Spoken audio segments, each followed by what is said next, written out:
Hey y'all, let's make spaghetti squash with a simple meat sauce. Yummy and delicious. Start by washing, cutting one end of your squash, and then cutting it in half. I actually bang it on the counter to help break it apart. Next, you're going to get a spoon, and you're basically going to scrape down the center and pull out all of the seeds and some of that filling. It's kind of like the texture of the inside of a pumpkin. Once you've gotten all of the filling that's in the center removed, the flesh will bake down and that will turn into a spaghetti-like substance. Next, I add a teaspoon of water to each one, a pinch of salt, and I bake it at 350 for 20 minutes. You can use the air fryer or an oven. Next, I heated up my Dutch oven on a medium-high heat and I added 2 teaspoons of coconut oil and 1 teaspoon of ghee. I then prepared a quarter of an onion, took off the skins, and saved it in a jar. It's a great detoxifier for the air. And then I did a rough chop to the onion and added that to my pot. I also had a quarter of a green pepper, chopped that up as well, added that to the pot, and I prepared some garlic. I also saved the skins and put that in the onion jar too. I added some pink Himalayan sea salt and 1 pound of an organic grass-fed beef. We get ours at Noble Roots in Eustis. Their meat is amazing.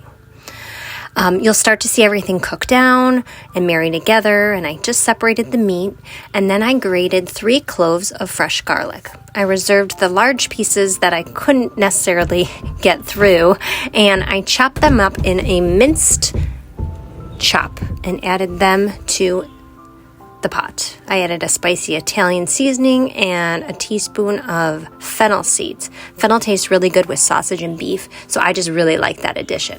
A little more salt and give everything a good mix. It smells so good in here, you guys.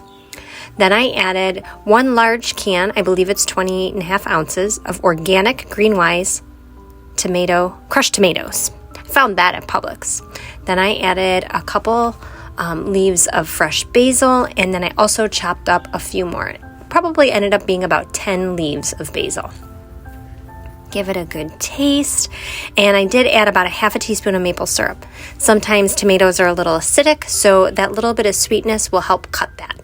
Put the top on, and then remove your spaghetti squash from your oven or air fryer. Using a fork, you're going to pull back on the sides, and you'll start to see it pull away from the shell or the skin, and once that's complete, I add a little more water and put it back in the air fryer for 5 more minutes.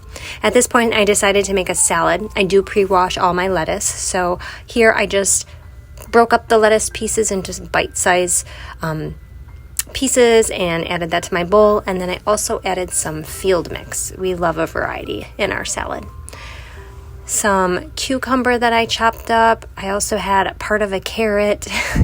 So I just try to use up what's in my fridge. We don't waste in our house. And if we do have anything, we compost it. I also had a quarter piece of a tomato, so I took out the seeds with that and added that to the salad too.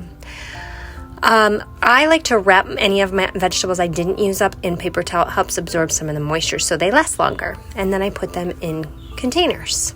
I added fresh basil to my lettuce as well because the salad is so good. Finish pulling the spaghetti squash out of the skin. It's very warm, so be careful. And I also add butter to it, giving it a nice creamy spaghetti-like consistency. It is so good, y'all, and so easy. I kept it in the air fryer just to keep it warm, and I wanted to give the sauce a good stir and another taste, and it was so good. I just added a little more salt, and I decided to add 1 whole oregano leaf. This thing was like gigantic. So I ripped it in half, put the cover back on, and finished dressing the salad. Here I add salt, pepper, pumpkin seeds, garlic powder, herbs Providence or Italian herbs, extra virgin olive oil, and I use a lemon white balsamic vinegar. Give everything a good toss, and then I just added a little bit of Parmesan cheese. Give it another good toss, and now we're going to plate it. I scooped out 1/2 of the spaghetti squash on the plate, and then I added my salad, which I let it rest about a minute or 2 when I do dress it. And now we're going to top some of that meat sauce right over the spaghetti squash. Y'all, it is just so smelling amazing in here. a generous amount of Parmesan cheese, and let me tell you, you are going to love this. Enjoy!